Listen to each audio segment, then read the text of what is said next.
भारत भुटान सीमा जिं ओनसोलाव रायजो जानाय सुबुंफोरा सांग्रां जा। उदालगुरियाव फिन सासे आबादारिनि जिउ खहा। हरनि समाव आदार जानो फैनाय हाग्रानि मैदेरा बुथारना गालांदों सिन्धु अरां मुंनि सासे आबादारिखौ।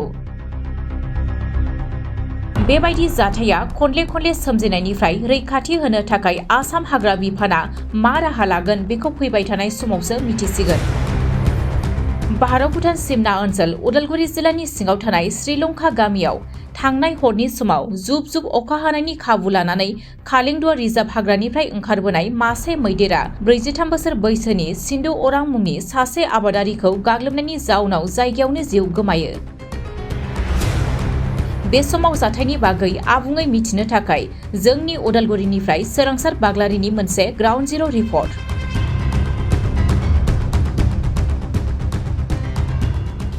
दिनै रायजो नाङै आबादनि जिथु फोथार बे बुंफबनानै दङ आरो बेखौ बोखांनायाव दिनै साफ्रोमबो जोंनि नैबे ओनसोलनि रायजो राजाफ्रा दिनै मुखुब जानायखौ जोङो बे समाव नुनो मोननाय जादों। थिग बेबायदिनो थांनाय मोनायावबो नैबे उदालगुरि जिल्लानि सिङाव थानाय नैबे श्रीलंका गामिनि बेयाव माखासे गोबां आबाद फोथार दङ, नोंथांमोना नुगासिनो दङ।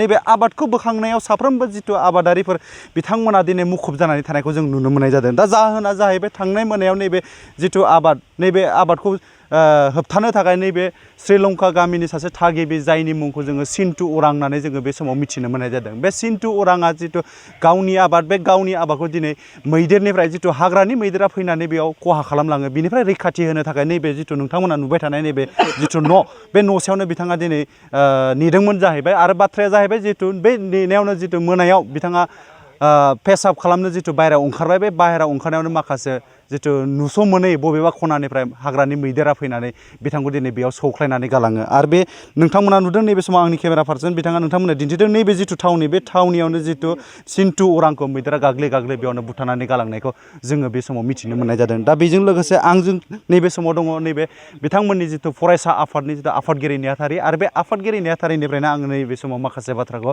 मिथिनो नाजानाय जिथु কেনেকা হৈছিল ঘটনাটো অলপমান কৈ দিয়ক। যোৱাকালি যিহেতু মই ওচৰৰ বাসিন্দা হয়, যোৱাকালি মোক 11:30 মানত ৰাতি ফোন কৰিছে তেওঁলোকে। ইয়াৰ পৰা সৰু এজন মাইনা এজনী মোক ফোন কৰিলে যে দাদা এনেকৈ আমাৰ দেউতাৰ মানে হাতটো ভাঙিছে লগতে ভৰি ভাঙিছে, তো আমাৰ দাদাসকলে তেওঁক হস্পিটেললৈ লৈ গৈছে বুলি ক'লে। তো তাৰপাছত এইখিনি কোৱাৰ পাছত তেওঁলোকৰ পৰা মোৰ যোগাযোগটো কাটা গৈছে, মানে বৰষুণ দি আছিলে। পাছত মই নেক্সটত আকৌ কল বেক কৰিলোঁ সিহঁতক। কল বেক কৰাৰ পাছত মানে ক'লোঁ যে যিবিলাকে হস্পিটেলত গৈছে তেওঁলোকৰ মোক কণ্টেক্ট নাম্বাৰটো দিয়ক বুলি ক'লোঁ। পাছত তেওঁলোকে কণ্টেক্ট নাম্বাৰটো দিলে। পাছত মই সিহঁতক কল কৰিম বুলি ভাবিলোঁ আৰু বৰষুণ এনেকৈ দিছে যে কল কৰিব পৰা নাই। তাৰপাছত মোটামুটি আধা ঘণ্টাৰ মাজত কল কৰিলোঁ সিহঁতক। কল কৰাৰ পাছত কৈছোঁ যে এতিয়া কেনে আছে পেচেণ্টজন, কৈছোঁ যে দাদা এনেকুৱা হৈছে, ঢুকাইছে মানে ওদালগুৰি হস্পিটেলত মানে বুৰ্ণগাঁও হস্পিটেলত আহি নাপালে মানে।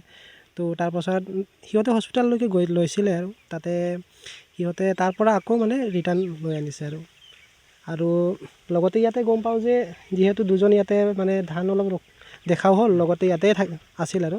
তো যিজন মৃত্যু হৈছে চিন্টু ওৰাং নামৰ ব্যক্তিজন, তেখেতে মানে পেচাব কৰিব ওলাইছিলে আৰু তেওঁৰ লগ এজন শুই আছিলে, তেওঁ ওলাইছে আৰু সি গম নাপায় যে মানে হাতী যে ওচৰত আছে গম নাপায়। আৰু লগতে অলপ আন্ধাৰো আছিল, বৰষুণ বতৰ হৈ আছিলে।